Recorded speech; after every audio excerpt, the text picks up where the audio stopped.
Mga ka-Republic, best game this conference. Ganito dinescribe ni Coach Tim Cone ang laro ng Ginebra kagabi laban sa Rain or Shine. Tinambakan ng Gin Kings ang Elasto Painters at opisyal nilang naibulsa ang isang slot sa playoffs. Umakyat sa number 6 position ng mga mag-aalak samantalang nahulog sa number 7 ang ROS. Samantala, sinorpresa ng tira firma ang Talk and Text. Pinutol ng jeep ang 6-game winning streak ng Tropang Giga. At mula sa number 1 position ay dumaos-dos ang mga ito sa number 5. Anong nangyari? May iniiwasan daw ba ang mga bataan ni Chot Reyes?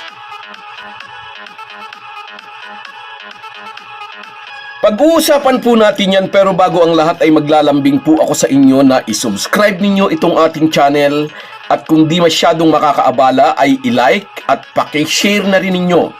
Malaking bagay po yan sa aming mga vlogger. Maraming salamat. Mga ka-Republic, inireserba ng Terra Firma ang pinakamagandang performance sa kanilang huling laro. Hindi pumayag ang Jeep na tapusin ng Bokya ang kanilang kampanya dito sa Commissioner's Cup.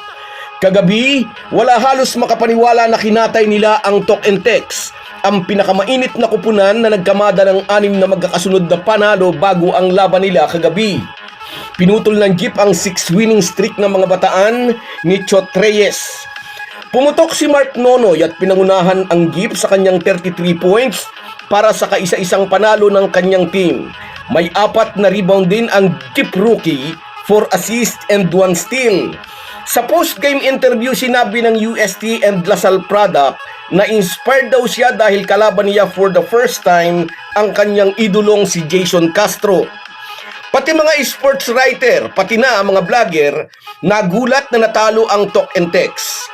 Mas magiging matatag sana ang hawak ng TNT sa top position ng team standings kung nalakdawan nila ang Terra Firma. Sa halip na number 1, nalaglag ang tropa ni Chot Reyes sa number 5. Maraming TNT fans ang nagsasabi, sinadya raw magpatalo ng kanilang idolo. Gusto raw kasi ng Talk and Text na piliin kung sino ang makakatapat nila sa quarterfinals. Ano sa palagay nyo mga ka-Republic? Totoo kaya ito?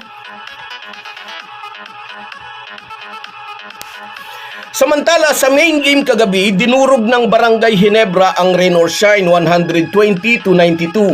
Maagang ipinakita ng Gin Kings kapag naglaro silang dala-dala ang sense of urgency kapag nasa isip nila na kailangan nilang manalo ay kaya nilang magpamalas ng magandang laro. Best performance this conference so far. Ito ang description ni Coach Tim Cone sa naging laro ng mga mag-aalak. Mula sa nananakal na depensa hanggang sa opensa, ipinakita ng Gin Kings kaya nilang mag-bounce back mula sa pagkatalo nila sa Talk and Text. Natatluhang sunod daw sila ng TNT, 2 mula sa huling 2 laro sa Governor's Cup Finals at isa noong January 17 dito sa Commissioner's Cup. At gustong bumawi ng kanyang mga bataan, sabi ng American mentor. Umaasa ang Ginebra coach, sana raw ay magtuloy-tuloy ang ganong attitude ng kanyang mga players sa pagsalta nila sa playoffs. Sa mga detractors na nagsasabing dapat nang palitan ng import ng Ginebra, siguro naman ay muli kayong mananahimik dahil sa panalo kagabi ay nag-contribute siya ng 29 points, humablot ng 13 rebounds, umayuda ng 6 assists. Wala sa stats lines kung paano niya binantayan ang offensive player ng kalaban. Tulad po ng sinabi natin kahapon sa ating video content, hindi pwedeng import lang ang magdadala sa laban. Hindi naman Superman si Justin Brownlee, dapat may tulong din ang mga locals. Malaking tulong ang naiprovide ni Scottie Thompson na nag-contribute ng 22 points, 6 boards and 8 assists. Samantalang may 14 points naman and 8 boards si Troy Rosario at 7 rito ay offensive rebounds, meaning 7 second chances sa basket. May 14 points din si RJ Abariento sa panalong ito ng Ginebra. Nagdagdag ng 12 points si Japit Aguilar samantalang may 9 and 8 sina Malonzo and Stephen Holt. Ang panalong ito ng Ginebra ay malaking bounce back win pagkatapos ng kanilang pagkatalo sa kamay ng Tok and Tex. Pero ang importante sa lahat, umangat sila sa number 6 sa team standings at kung mananatili sila rito, ay masasalang sila sa best of 3 kontra sa kupunan na nasa number 3. Dumaustos naman sa number 7 ang Rain or Shine na may kartadang 6 na panalo at 4 na talo.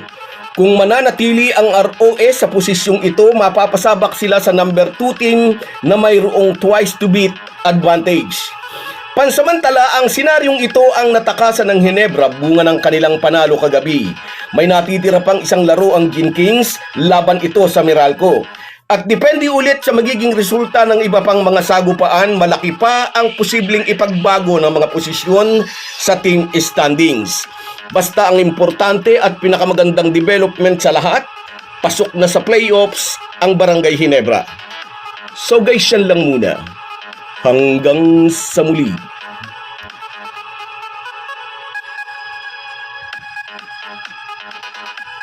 Kung wala po kayong mga viewers namin ay walang magtatagumpay na vlogger. Kaya salamat po sa inyong panunood. Shoutout sa iyo, Jimmy Sumangkil. Salamat sa suporta, idol. Salamat sa panonood mo. Sa iyo rin, Papa Kiko, nariyan ka na naman. Salamat. Hindi ka nagsasawa. Sa iyo rin, shout out Borlagatan Donald mula naman dyan sa Singapore. Ingat ka lagi dyan, kabayan. At sa iyo rin, Barako Mananabas at sa baby mo mula dyan sa Italy. Shout out sa inyong dalawa. Sa iyo rin, shout out Diana Arinton. Yes. God bless sa Gin Kings. Sa iyo rin, Chris Benedicto. Parang ipigay lang sabi niya. At sa iyo rin, shout out Jerome Firanco. Yes, nanalo tayo kagabi. At sa iyo rin, shout out Cecilio Tenorio, kabayan. Nanalo ang team ng kamag-anak mo. Sa iyo rin, shout out Enrico de Guzman mula naman dyan sa Belgium. Shout out sa iyo, idol. At sa iyo, Merson Kabadi Vlog mula dyan sa Oman. Ingat ka lagi dyan, kabayan. Salamat sa inyong lahat. Kahit gaano po tayo kabisi, ay huwag po nating kalimutan ang ating buhay espiritual. Lagi po tayong magpasalamat sa bawat araw na dagdag sa ating buhay. Malaki po ang maitutulong ng pananalangin araw-araw. Isang paalala po mula sa inyong Halo-Halo Sports Republic.